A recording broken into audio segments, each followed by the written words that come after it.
Today we're gonna do a drawing of how to draw a Sour Patch Kid. So these are very simple and easy drawing lesson right now. It's gonna be super easy for beginners. So what I want you to do is I want you to grab a marker and a piece of paper. You can do it in pencil too, or a pen if you want. So this is gonna be simple and easy, step by step. I'm gonna be using this. This is the Faber-Castell PITT Artist Pen, big brush. You don't have to use this exact one. I do recommend it because for a couple of reasons. It has no odor to it. So when you use a Sharpie, Sharpies have really like has a toxic smell. I guess it's just bad for your brain if you use it day in and, if you use it a lot.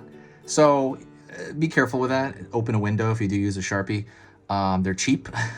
And the other reason I like it is because it lasts 10 times longer than a Sharpie. And it has like just a better tip in general. The tip is better and more flexible, and you can kind of control it a lot more. That being said, you don't need to use this, okay? You don't need to wait.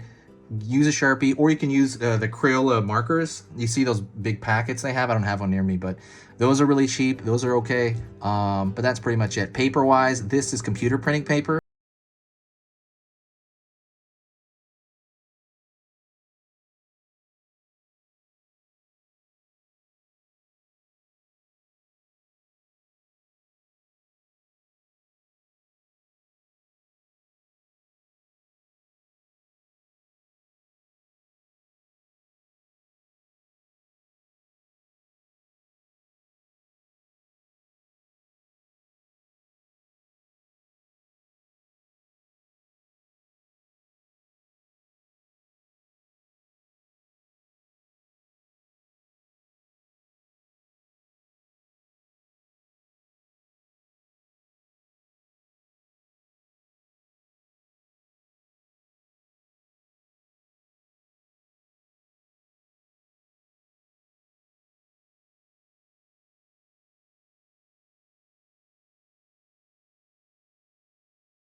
Let me know in the comments. I'll tell you my favorite candy, and my favorite candy is Three Musketeers.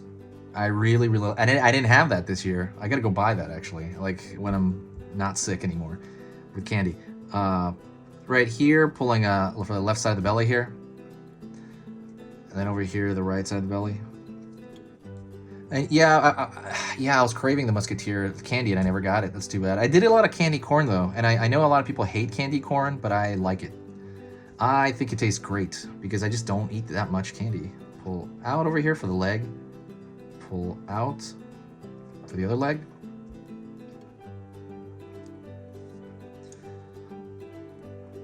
Curve here for the bottom of the legs. Also, don't forget to subscribe. If you do like this kind of stuff, if you like simple drawings, simple, easy, step-by-step drawings, please subscribe if you do have time, if you do like this kind of stuff. I am going to be posting 3 very simple drawing lessons every single day. And I'm going to draw everything under the sun. So if you have any requests, let me know in the comments section. Make sure I haven't drawn it before though. Go through the library. I think you can do like a search option. Make sure I haven't drawn it and just say, hey, can you draw this? Hey, can you draw this? And I will put on a list and see if it's feasible. It usually is. I think there's only one request I wasn't able to do because it was just too complicated and it was going to take way too long. But almost everything I'll do. And I'm just going to fill it up, and I put them all in different playlists. But yeah, if you do like that stuff, and if you do find my stuff worth your time, please, if you can, subscribe. It's not going to tell you about every one of them. I'm going to pull a line up here for the leg, pull a line down here for the other leg. It's not going to tell you about every video. It's probably going to tell you about 25% of the videos, but it is something. You can keep track a bit. Alrighty. Now I'm going to do the eyes, and the eyes are straight.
Okay, and then after this, I'm gonna thicken the line around the contour, just to kind of, I like that final thickening of the whole thing, to kind of make it very clear. So while I'm doing that, I will talk to you a little bit. Don't forget to check the description. I work really hard on that description. So in the description, if you like drawing cute stuff, I put a free ebook on drawing cute. I talk about the proportions of what it takes to draw something cute, and I put it in a very simple, tiny ebook, really short ebook. And once you go through that, you should be able to know how to draw. Like you should have a really good grasping on what is cute, you know, how to draw that. But it's totally free, so that's in the description somewhere. Then there's also a lot of cool playlists on there for different like popular playlists. And other than that, there is a beginner drawing lesson. So if you've ever wanted to learn how to draw like for beginners, like people, like portraits or something, like I go over the face and the anatomy. I have beginner lessons on there. I have a link there to my Skillshare and my Udemy. I believe on Skillshare, if you go through that, you can get it like all that stuff for free somehow, but you'd have to go check that out on Skillshare. I think it gives you like 2 months free of that, but you'd have to go through that link. So check all that out. So I really work hard on that description. So if you do have time, check a lot of that stuff out. All right. Thank you so much. This has been Easy Pictures to Draw, and I will see you